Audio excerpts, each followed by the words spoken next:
I'm not in my seat yet. Good morning.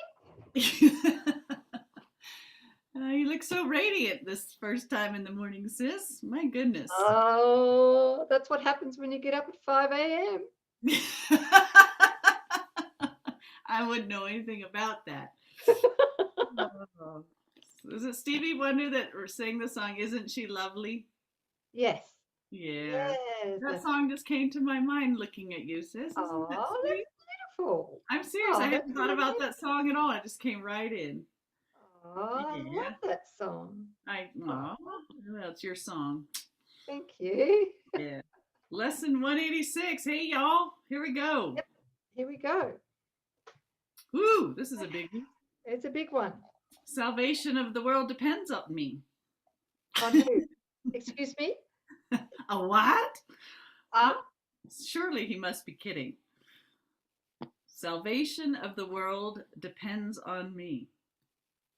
Here is the statement that will one day take all arrogance away from every mind. Here is a thought of true humility, which holds no function as your own, but that which has been given you.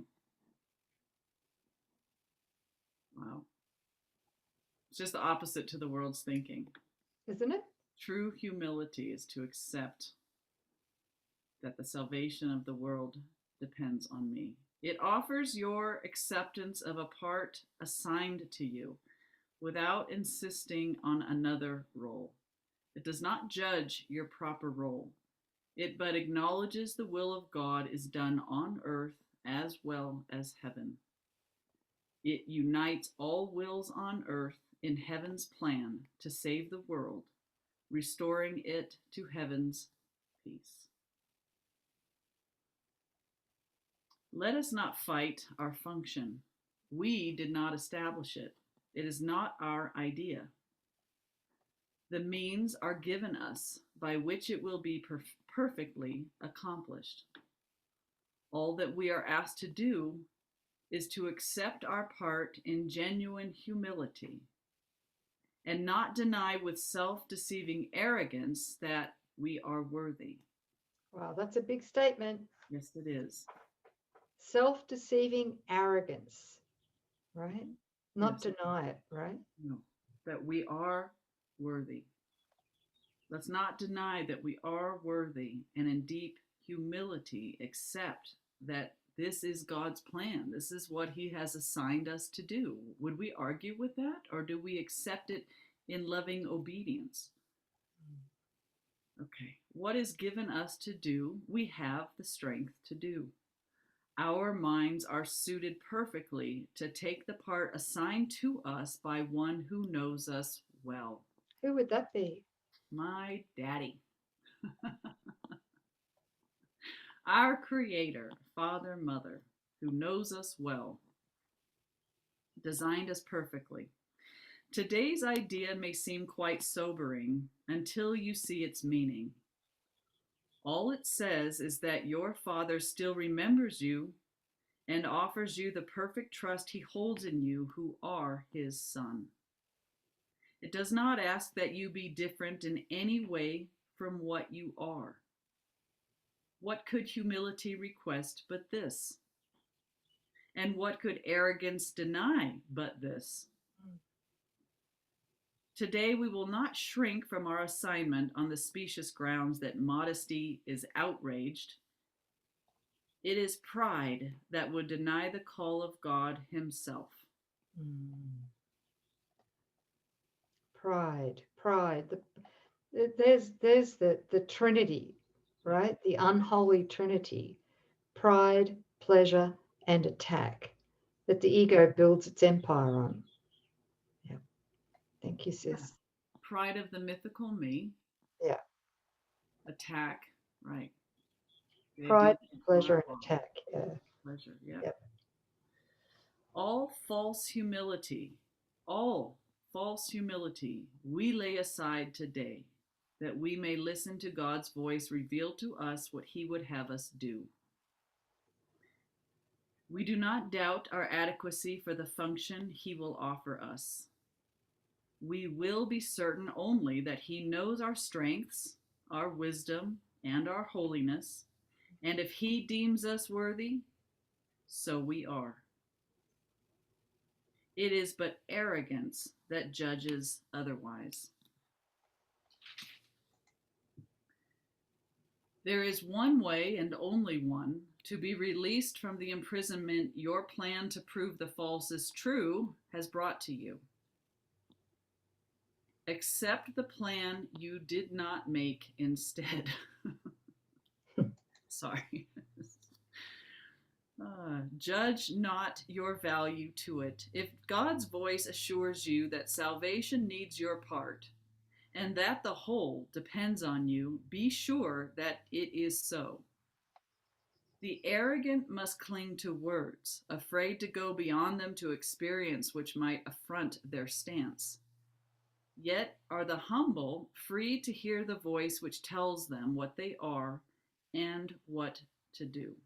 This is that complete laying down of the I know mind, of a false past, of all false education, of all conditioning into the, I don't know what I am, but if God tells me what I am and what he's asking me to do, in my humility, I accept. I accept the voice which tells me what to do and what I am. All right, paragraph 6. Arrogance makes an image of yourself that is not real, mythical me. It is this image which quails and retreats in terror as the voice of God assures you that you have the strength, the wisdom, and the holiness to go beyond all images. You are not weak, as is the image of yourself, the mythical me. You are not ignorant and helpless. Sin cannot tarnish the truth in you, and misery can come not near the holy home of God.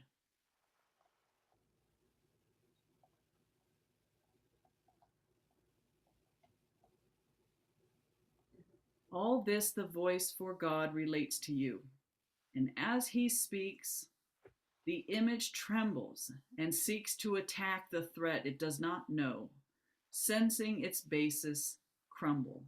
Let it go. Salvation of the world depends on you and not upon this little pile of dust. What can it tell the Holy Son of God? Why need he be concerned with it at all?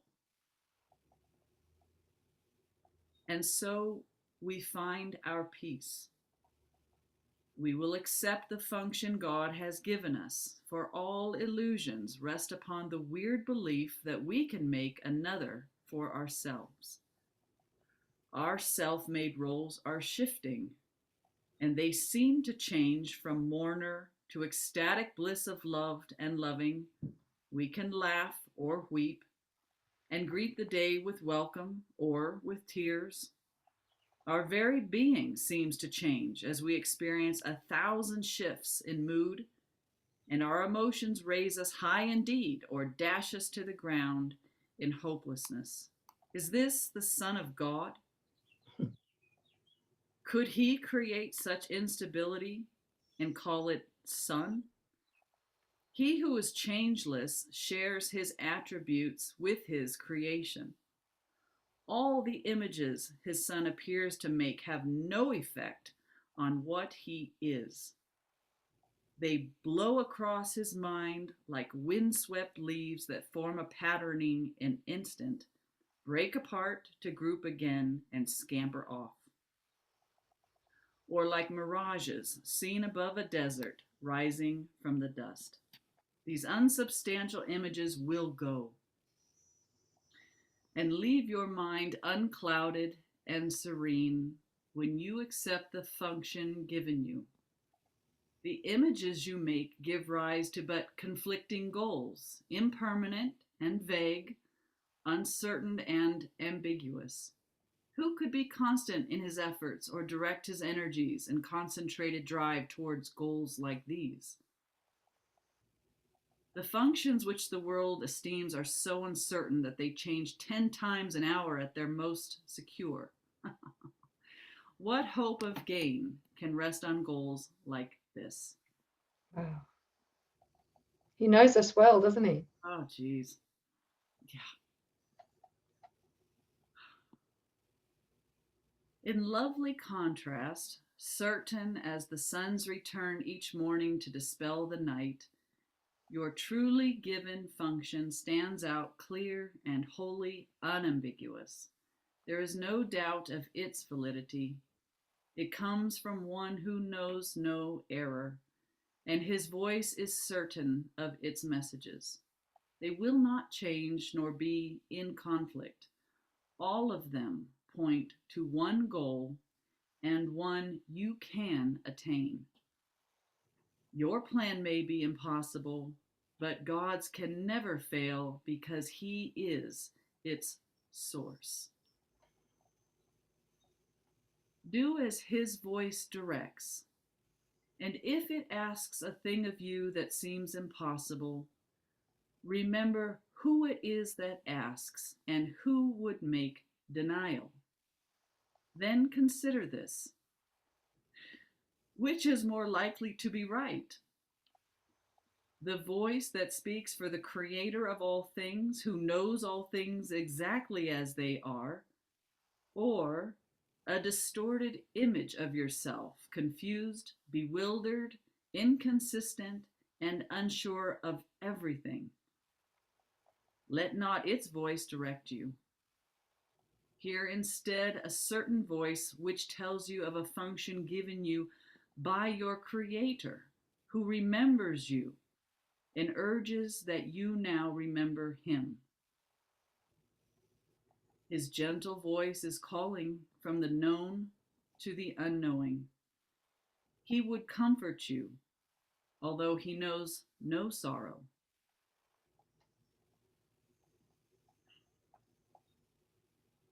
He would make a restitution, though He is complete, a gift to you, although He knows that you have everything already.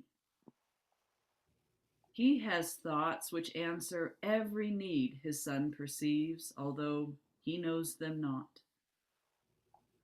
For love must give, and what is given in its name takes on the form most useful in a world of form. And we need to stop there because some really beautiful spiritual seekers have asked this question, and I remember that I had asked it myself. How can you maintain that God is not in the gap or doesn't know of the world, and yet I can pray specifically for something that I need, and then the answer is given? Doesn't that make it so that God is aware of a problem?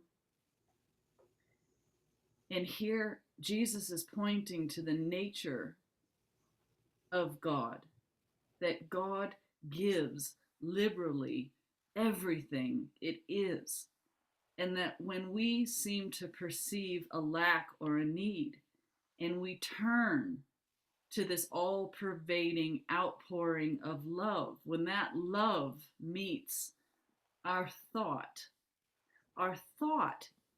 is what is purified. As we draw close to that love, any fear that's in our thought simply dissolves and it gives way, so that the fearful image, the problem that we saw before, is no longer projected because our mind is healed by the love that touched it. So God doesn't enter in, but God loves us so much that simply making contact with that love dispels the fear in our thought, and with it all the seeming effects. So beautifully expressed. Thank you, sis. Thank you. I just love how he answers that. For love must give, and what is given in its name takes on the form most useful in a world of form. Isn't that logical? That love would be practical and useful and answer the seeming issue. Always. Now I know that. Yeah. Yeah. Thank you. Paragraph 14. These are the forms which never can deceive because they come from formlessness itself. Forgiveness is an earthly form of love, which, as it is in heaven, has no form. Yet what is needed here is given here as it is needed. In this form, you can fulfill your function even here, although what love will mean to you when formlessness has been restored to you is greater still. Salvation of the world depends on you who can forgive.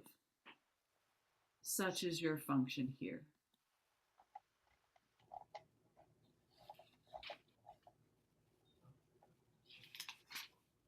Salvation of the world depends on me.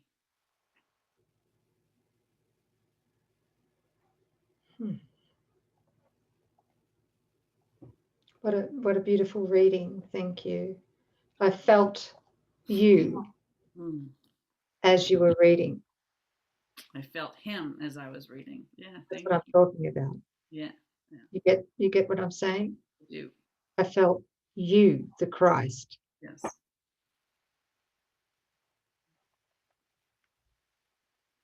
There's no gap. No gap.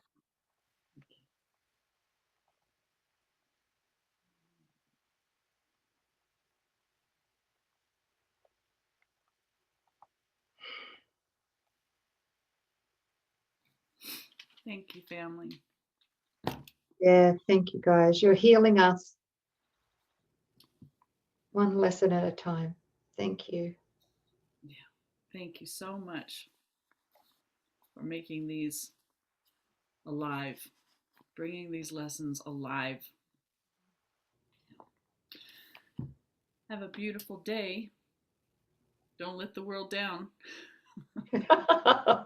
What pressure. Just be natural. Just be your natural self. The salvation of the world depends on me. Me. Get on about it. We'll see you next time, family. Love you. Mwah. Mwah.